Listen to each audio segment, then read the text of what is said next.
वक्रतुंड महाकाय सूर्यकोटि समप्रभ निर्विघ्नं कुरु मे देव सर्वकार्येषु सर्वदा.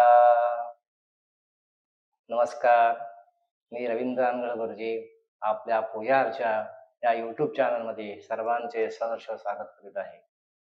सज्जन हो, आपणाला माहितीच आहे की आत्तापर्यंत आरोग्यवान भव या मालिकेमध्ये विविध तज्ज्ञांचे मार्गदर्शन घेतले.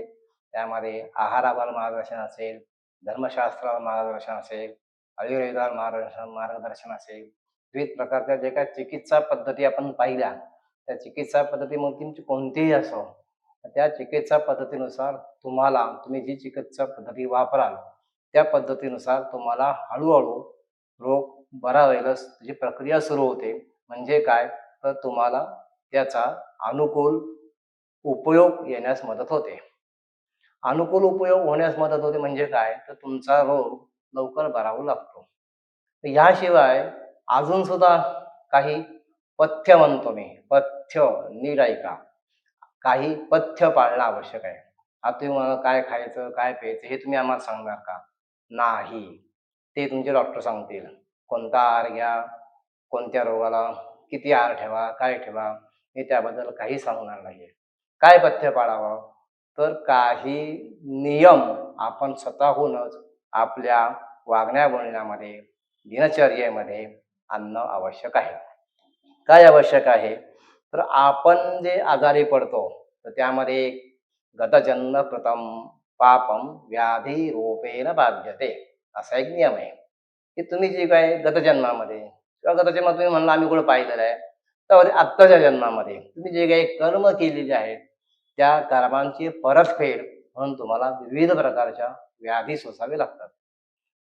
तर ह्याचा आपण या कर्मफळाचा बोध घेऊन माझ्याकडून यानंतर जास्तीत जास्त चांगलेच कर्म घडेल.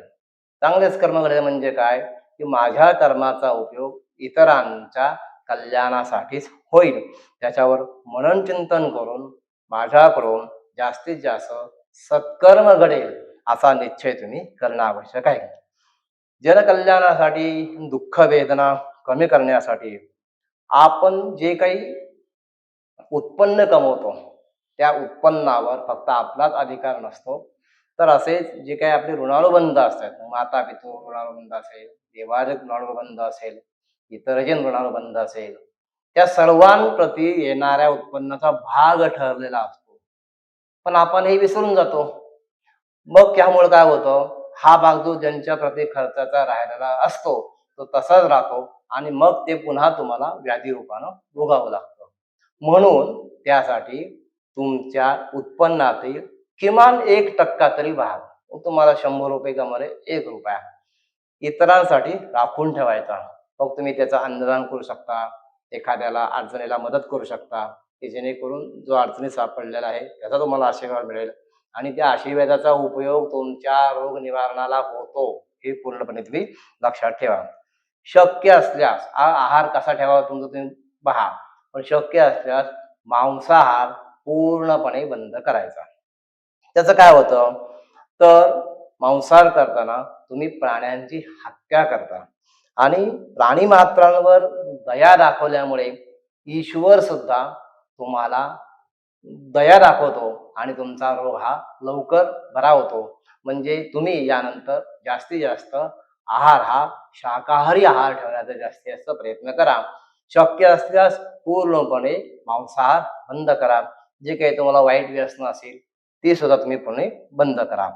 इतरांना हानी व नुकसान पोहोचेल किंवा इजा पोहोचेल तसेच जबरदस्तीने किंवा क्रूरतेने खुन्नस ठेवून दुष्टभाव मनात बाळगून जे काही तुमच्याकडनं कळत न कळत आपण कर्म झाले असतील ते कर्म इथून पुढं बंद करा. कारण निसर्ग नियम असा आहे की जे इतरांना दया दाखवत नाहीत ते सुद्धा दयेला पात्र होत नाहीत. दयेला पात्र होणं म्हणजे काय की तुम्ही जे काही औषध घेता त्या औषधाचा परिणाम तुमच्या शरीरावरती अनुकूल होऊन तुमचा रोग बरा करणे. हे अनुकूल परिणाम कोण देतं तर निसर्ग देत असतो. निसर्ग देवता सुद्धा तुमच्या केलेल्या कर्माला योग्य ते फळ देत असते.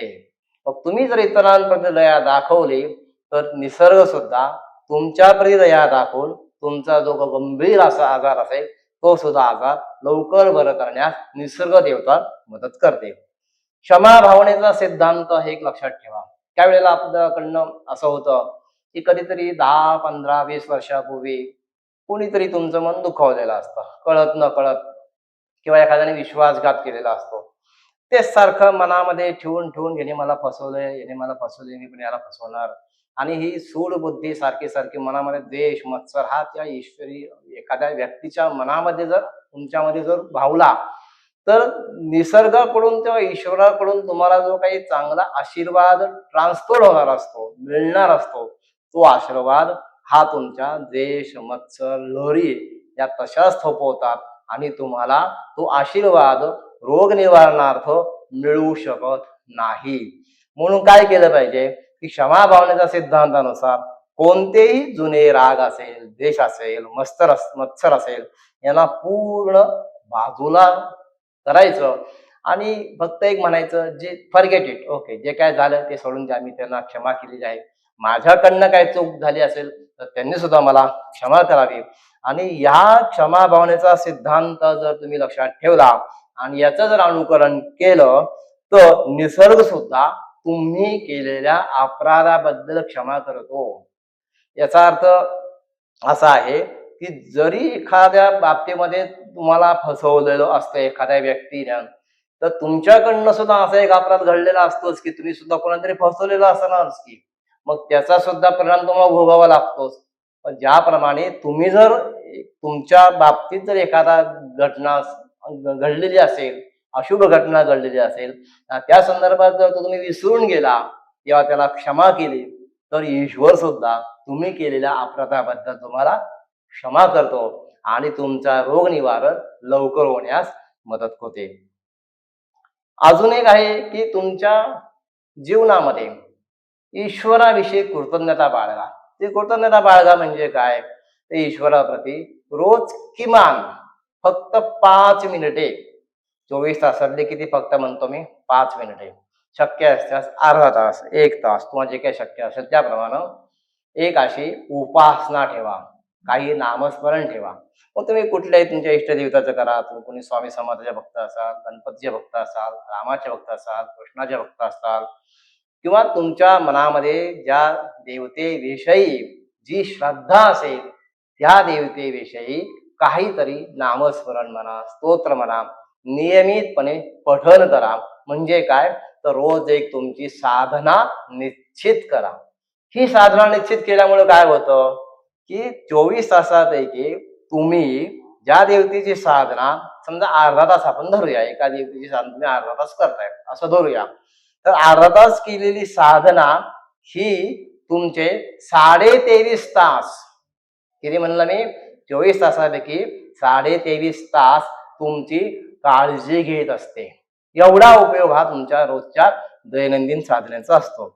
वैद्यकीय उपचार असो अथवा तुमचा ॲलोपॅथिक असो किंवा दैवी उपचार असो किंवा आयुर्वेदिक उपचार असो किंवा होमिओपॅथी उपचार असो किंवा निसर्गोपचार असो किंवा मंत्राने केलेले उपचार असो, या सर्व उपचार पद्धतीमध्ये एक गोष्ट कायमस्वरूपी लक्षात ठेवली पाहिजे की तुम्ही तुमच्या रोगासंदर्भात किंवा उपचारासंदर्भात तुमच्या मनामध्ये केव्हाही नकारार्थी विचार येता कामा नये.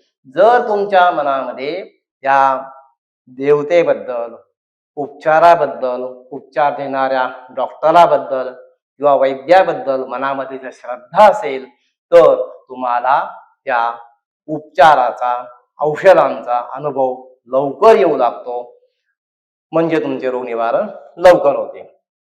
आता हे झालं रोग झाल्यावरती. पण जे आता म्हणतात मला काहीच रोग नाहीये, तुम्हाला 100 वर्ष कुठल्याही औषधाशिवाय जगायचं असेल, नीट ऐका, जर तुम्हाला किमान 100 वर्ष कुठल्याही औषधाशिवाय जर जगायचं असेल तर एक वाक्य रोज नियमित म्हणा. कोणतं वाक्य, मी स्वस्थ आहे, मी निरोगी आहे, मी आनंदी आहे.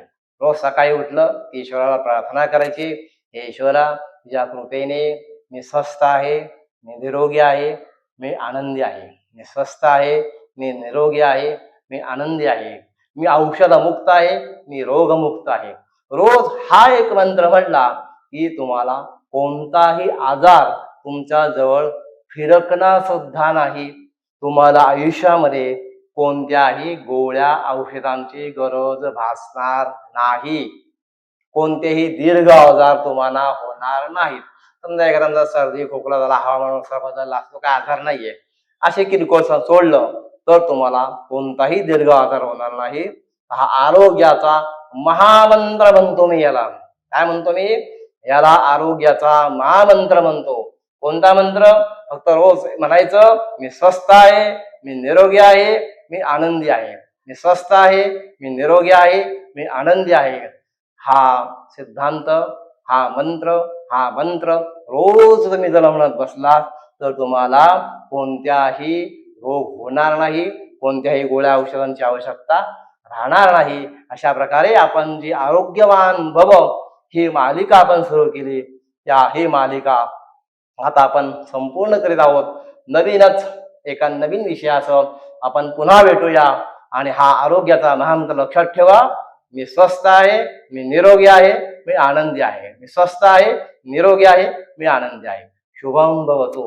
ही सर्व आरोग्यवान मालिका, आरोग्यवान भव ही मालिका आपण श्रीकृष्णाच्या चरणी समर्पण करतो. कृष्णाय वासुदेवाय हरये परमात्मने प्रणतक्लेशनाशाय गोविंदाय नमो नमः. श्रीकृष्णार्पणमस्तु. धन्वंतरि भगवान की जय. आरोग्यम अस्तु, शांति पुष्टि तुष्टिश्च अस्तु, धनधान्य समृद्धि अस्तु, आरोग्यवान भव, शुभम भवतु. आपण हे सर्व एक एक एक एक भाग तुम्ही पाहत राहा. तुम्हाला जे उपाय योग्य वाटतील ते अवश्य करा. तुमच्या इतरांना, मित्रांना सर्वांना पाठवा. शेअर करा, लाईक करा. धन्यवाद.